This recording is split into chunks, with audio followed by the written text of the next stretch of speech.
전해드린 대로 검찰이 오늘 대장동 사건과 성남FC 의혹으로 이재명 대표를 재판에 넘길 예정입니다. 네, 관련 내용 최진영 변호사, 설주환 변호사와 함께 자세히 짚어보도록 하겠습니다. 안녕하세요. 안녕하세요. 안녕하십니까. 자, 오늘 이제 기소를 들어간다는 거는 이제 대장동과 성남FC 후원금 관련해서는 어느 정도 이제 파악이 됐다 이렇게 봐도 되겠죠? 그렇습니다. 결국 기소란 것은 유죄의 판결을 받기 위한 것이고 그렇게 예. 하기 위해서는 각종 증거 자료까지 확보했다 이렇게 평가를 할 수 있을 것 같습니다. 말씀하신 것처럼 지금 그 공소장은 크게 봤을 때는 대장동과 위례 사업과 관련된 비리 하나 그리고 또 성남시장 당시 성남FC를 인수한 다음에 각종 기업으로부터 어떤 뇌물을 받았다라는 그런 것인데요. 실질적으로 지금 보면은 대장동과 관련해 가지고는 특정경제가중처벌법상 배임죄 한마디로 말해서 원칙적으로 이것은 그 성남도시개발공사에 대해서 한 4,900억 정도를 더 가지고 왔어야 되는데 그와 같은 돈을 대장동 일당에게 몰아줌으로써 그쪽에 약 7,900억 정도에게 줌으로써 그만큼 성남 시민들한테 피해를 입혔다라는 것으로 되고 예. 또 그 바로 직전에 있었던 대장동 전에 있었던 위례 개발 관련해서도 네. 내부적인 어떤 그 비밀이나 이런 것들을 유출하고 편의를 제공해 둔 대가로 한 결과 100억 원 이상 넘는 돈을 그 대장동 세력에게 줬다라는 것으로 해서 부패방지법 위반 혐의도 있습니다. 나아가 아까 말씀드린 것처럼 성남FC 관련해 가지고는 일단 성남FC를 성남1화를 성남FC로 인수한 다음에 운영하는데 상당한 애로가 있자 그 당시에 그 지역에서의 어떤 건설 현안이 있던 기업들에 먼저 접근을 해서 합계 133억 5천만 원이나 되는 거액의 뇌물을 제공받았다. 이 혐의로 지금 공소장에 기재될 것 같습니다. 네, 예. 앞서 전해드렸다시피 이번 공소장에는 428억 약정 의혹과 관련된 혐의는 제외될 것으로 알려졌습니다. 네. 이 혐의가 제외되는 거는 그만큼 핵심적인 물증, 증거가 없기 때문인 건가요? 네, 뭐 앵커께서 말씀하신 대로 이 부분에 대해서는 유동규를 통해서 보통 다 들었다라는 예. 내용들이거든요. 그리고 이제 대부분이 또 들었다는 내용들이 이재명이라는 단어가 나오지는 않습니다. 구체적인 이름이라든지 우리가 소위 이 제점 화천대유는 누구 겁니까? 라는 이 시작에서 나왔던 그분 것이라는 그분이 과연 누구냐? 뭐 제일 처음에는 어떤 대법관이다라고 해서 가지고 뭐 그 대법관이 뭐 실제 자기가 아니다라고 네. 소명한 바도 있고요. 그래서 이 부분에 대해서는 김만배 씨가 어떤 진술을 바꾸지 않는 한은 조금 이재명 대표에게 오지는 쉽지는 않겠다. 그래서 일단은 지금 범죄수익 은닉과 관련해 가지고 지금 김만배 씨 일당들, 그러니까 이 대장동 일당이 아닌 본인의 측근들 지금 구속 기소가 된 네. 분들에 대한 재판이 어떻게 이루어지는가, 또 그 재판 과정에서 증인신문 과정에서 어떠한 진술이 나오는가에 따라서 이 428억, 그러니까 천화동인 1호 지분에 대한 어떤 소유권자가 누구 것인가가 아마 정해지지 않을까 싶습니다. 예. 네. 자, 김만배 씨는 계속 만약에 진술을 계속 유지를 하고 본인일 것이라고 유지를 하고 다만 이제 주변인들이 다른 얘기를 한다면 뭐 재판장에서는 어떤 식으로 판단을 합니까?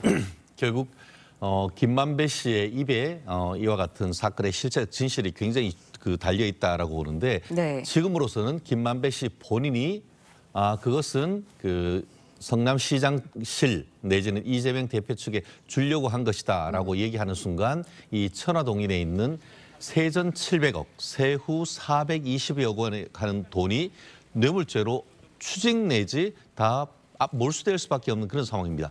그러다 보니까 경제적인 입점과 관련해 가지고는 김만배 씨 그리고 또 정치적 측면과 관련해 가지고는 이재명 대표의 이해관계가 사실상 완전히 일치하는 것이죠.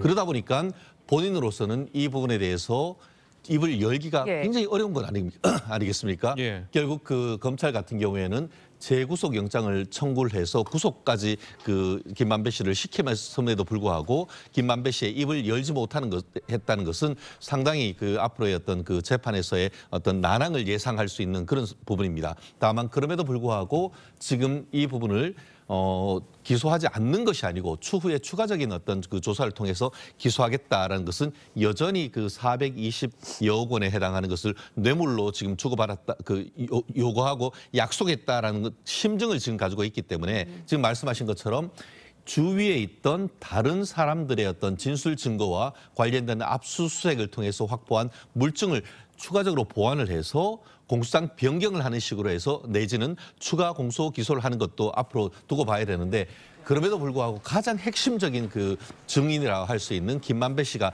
입을 열지 않는 것은 앞으로 그 재판이 그 부분에 관해서는 앞으로 쉽지는 않다 이렇게 예측할 수가 있을 것 같습니다. 네, 다음 이야기도 좀 해보겠습니다. 검찰이 어제 이화영 전 경기부지사를 쌍방울 그룹의 대북송금 공범으로 보고 추가 기소를 했습니다. 당시 이제 경기지사가 이재명 대표였기 때문에 검찰 조사가 이 대표에 대한 검찰 조사도 임박한 것 아니냐 이런 이야기도 나오고 있거든요. 제가 이 사건에 대해서 조금 관여를 하고 있어가지고 좀 예. 정확하게 알고 있습니다만 아직까지는 이재명 대표에 대한 직접적인 조사가 이루어지기는 아직 힘든 상황이다. 현재로서는 어찌 보면 지금 이화영 전 부지사가 이 부분에 대해서 인정을 하지 않고 있어요. 대북 송금과 관련해가지고 본인이 알지 못했다. 그리고 그것이 그 쌍방울이 북한에 돈을 준 것은 본인들의 사업을 위한 것이다. 그리고 과거에 어떤 그 자회사를 통한 어떤 시세 조정을 통해서 수익을 얻었을 때 네. 이런 부분에 있어서 대북 사업이 하나의 호재가 됐었거든요. 그렇기 때문에 아마 그러한 과거의 이력이 있었기 때문에 어떤 시세 조정이 앞으로 있을 시세 조정이었는지 본인들의 대북 사업을 위해서 쓴 것이지 본인이 그 돈에 대해서는 알지 못했다라고 하고 예. 있어요. 그리고 이 부분에 대해서 지금 북한과의 연계성 이런 부분들을 지금 조사를 하고 있는 입장이기 때문에 이재명 예. 대표에 대한 직접적인 조사가 이루어지기까지는 다소 시간이 좀 소요가 되지 않을까 싶습니다. 반면 저는 약간 생각이 다른데요. 아시다시피 그 지금 평화부지사입니다. 평화부지사는 이재명 경기지사가 취임하고 나서 전무후무하게 본인이 그 자리를 만들었습니다. 아시다시피 2018년, 19년 같은 경우에는 대북 화해 무드가 있으면서 문재인 대통령과 또 북한의 김정은 위원장이 오가고 하는 그런 상황 속에서 차기 대권 주자로 발돋움하기 위해서는 북한과 관련된 어떤 성과를 내야겠다라는 그런 정치적 의도가 있었고 그를 위해서 노무현 대통령 때부터 어떤 대북 사업을 직접 관여했던 이 이화영 부지사를 영입했던 것 아니겠습니까? 그러면서 그 무렵에 북한과 경기도가 이제 스마트팜 사업과 관련해서 진행을 하고 있는데 갑자기 지금 그 미국에서 이게 북한에 대한 경제 제재를 이제 하는 과정에서 그 일을 못 하게 되니까 결국 그때는 이제 쌍방울에 몸을 담고 있다가 나와서 있었던 그 이화영 부지사로서는 어디에 SOS를 치겠습니까?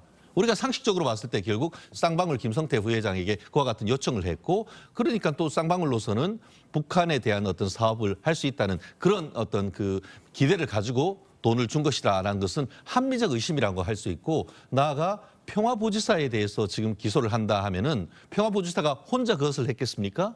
본인이 이제 취임했던 취지를 살린다고 하면은 결국 그 과정에서 이재명 지사와의 어떤 긴밀한 의사소통이 있을 수밖에 없었다라고 우리는 미루어 짐작할 수 있는 것이 합리적 의심이고 그렇다고 하면은 최종적인 책임자라고 할 수 있는 이재명 당시 경기지사에 대한 그 소환 조사는 불가피한 것이 아닌가, 상당히 임박한 것이 아닌가 그렇게 예측을 합니다. 그럼 재판장에서 그런 합리적인 의심도 뭐 인정이 되는 겁니까? 어떻습니까? 결국 합리적인 의심을 넘어서 관련되는 객관적 증거가 상당 부분 네. 확보가 됐다라고 보이는 것이죠. 말씀드린 것처럼 그 이화영 부지사 같은 뿐만 아니고 이미 그 당시에 있었던 그 경기도의 대북 사업과 관련한 분들에 대한 실무적인 소환 조사가 상당 부분 이루어졌다고 생각합니다. 예. 거기다가 지사 밑에 있는 부지사에 대해서 기소를 할 정도라고 한다고 하면은 사실상 기본적인 조사는 다 끝났고 결국은 이제 이재명 지사의 그 대표에 대한 소환 조사 이후에 기소 내지는 단순 기소일 것이냐 구속영장 청구 이 부분이 예정된 것이 아닌가 싶기 때문에 결국 이 부분에 있어 가지고는 향후 전국에 있어서 가장 핵심적인 부분이 수원지방검찰청에서 이재명 대표에 대한 133억 5천만 원에 대한 뇌물죄로 영장 청구를 하고 그에 따라서 또 국회에서 체포 동의안이 이루어지는 모습은 사실 얼마 굉장히 임박한 수순이 아닌가 생각을 합니다. 예. 네, 일단은 지금 당시에 2019년도 하노이 노딜이 있었죠. 예. 2019년 초에 예. 그 이후로는 얼마 전에도 이종석 전 장관도 나와서 이제 증언을 했지만은 이것을 당시에는 어떤 경기 지방자치단체건 국가단체건 정부단체건 북한과의 어떤 무엇을 사업을 해볼 수 있는 상황이 절대 아니었다. 그걸 시도 수사한다는 자체가 너무 무모한 상황이었다. 저는 완전 경색됐기 때문에 그래서 이 부분에 대해서는 조금 당시 정황상 이 부분을 뭐 이화영 네. 평안부지사였지만은 뭐 대북 사업을 더 이상 해가기는 어려운 상황이었다라는 것이고요. 뭐 그 전에는 그 스마트팜 관련해 가지고는 지금 스마트팜 관련한 예산이 500만 달러를 줬다는 것이거든요. 예. 근데 실제 경기도에는 이 남북 교류 사업과 관련한 기금이 훨씬 많습니다. 우리나라 돈으로 원화로 400억 정도가 아마 제가 있었다고 저는 알고 있거든요. 그렇다고 한다면 충분히 거기서도 이걸 하게 한다면은 충분히 가능했었는데 당시에 경기도의 2019년도, 2020년도 스마트팜 관련 예산은 7억에서 5억이었습니다. 각각. 그렇기 때문에 이 해당 금액이 맞지가 않아요. 기본적으로. 그러니까 그 쌍방울이 건넨 금액은 500만 달러. 최소한 우리나라 돈은 60억 정도가 되는 거거든요. 그 비용이 맞지가 않습니다. 그만큼 과도한 비용을 줬을까? 그리고 300만 달러에 대해서는 뭐 검압이라고. 그다음에 이재명 도지사가 당시 이제 방북을 하게 되면 필요한 경비다라고는 하지만은 당시에 갈 상황이 아니었다라는 것을 여러 정부 기관에서 증언을 하고 있기 때문에 저는 그런 부분에서라면 이 부분에 대해서 이화영 부지사와 제가 직접 만나서 얘기를 해봤지만은 전혀 그러한 사실이 없었고 그리고 본인도 그러한 내용을 알지 못했다라고 저는 그렇게 들었습니다. 그렇기 때문에 이 부분과 관련해서 검찰에서의 진술도 지금은 똑같아요. 이화영 부지사가 이 부분에 대해서 똑같이 본인은 몰랐다라고 진술을 하고 있습니다. 그렇기 때문에 뭐 최 변호사님은 근간에 할 거라고 저는 말씀하셨지만은 제가 봤을 때는 좀 시일이 조금 소요가 되는 부분이 있고 지금은 오히려 검찰에서 수사를 하고 있는 내용은 이 대북 사업과 관련한 주변의 그 관련자들 지금 보강 수사를 하고 있는 상황이고 오히려 지금 대북 송금과 관련한 것을 이미 기소를 했기 때문에 이 부분과 관련해서 더 이상 강제 수사를 할 수가 없는 상황이기 때문에 검찰에서 더 입증할 수 있는 것들을 좀 수집하지 않을까 싶습니다. 그러니까 변호사님 말씀은 그러니까 정부나 이제 현재 당시 국제 정세가 지자체가 나서서 이게 방북이나 뭐 대북 사업을 추진하기 어려웠기 때문에 이게 사기업 쪽으로 요청을 한 것이다. 그래서 이제 사기업 쪽에서 돈이 나온 것이다. 이런 말씀이신 건가요? 결국 말씀하신 것처럼 지금 이재명 대표 측 같은 경우에는 경기도는 경기도대로 쌍방울은 쌍방울대로 각각 어떤 자기들의 사업을 했는 것이지 서로의 연관성이 없다라고 얘기를 하고 있습니다. 예. 그런데 오늘 지금 어제 있던 재판에 증언에 나오는 것 같은 경우에도 지금 그 쌍방울에서 돈을 만들어서 북한에 주기 위해서 그 중국 심양으로 가는 같은 비행기에 쌍방울 임원하고 이화영 경기부지사가 같이 타고 갔다는 거잖아요. 근데 그걸 몰랐을까요? 그리고 아시다시피 돈을 요청하는데 쌍방울 같은 경우에는 그냥 좋겠어요? 회사 망할 것 같다라고 왜 항의를 하겠습니까? 결국 그렇기 때문에 기업인들 같은 경우에는 확실한 걸 뭘 담보하기 위해서 본인들의 북한의 영수증까지 받았던 내용이 다 있지 않겠습니까? 그렇기 때문에 아무리 지금 피의자의 말을 100% 믿는다 하더라도 지금 피의자의 말과 달리 옆에 그 당시에 대북 사업을 하면서 실무를 담당하고 당시 그 자리에 있었던 사람들이 다른 증언을 하고 있는데 그 피의자의 진술을 믿겠다라고 하는 것이 과연 재판부에서 통할 것인가. 그렇기 때문에 지금으로서는 이후에 이제 이재명 대표에 대한 수사는 결국 남겨진 수순에 불과하다. 시간 문제이다. 이렇게 평가를 하고 있을 것 같습니다. 예, 결국 앞으로 이제 검찰 수사를 좀 지켜봐야 될 것 같습니다. 자, 오늘 두 분 변호사님 말씀은 시간 관계상 여기까지 듣겠습니다. 잘 들었습니다. 고맙습니다.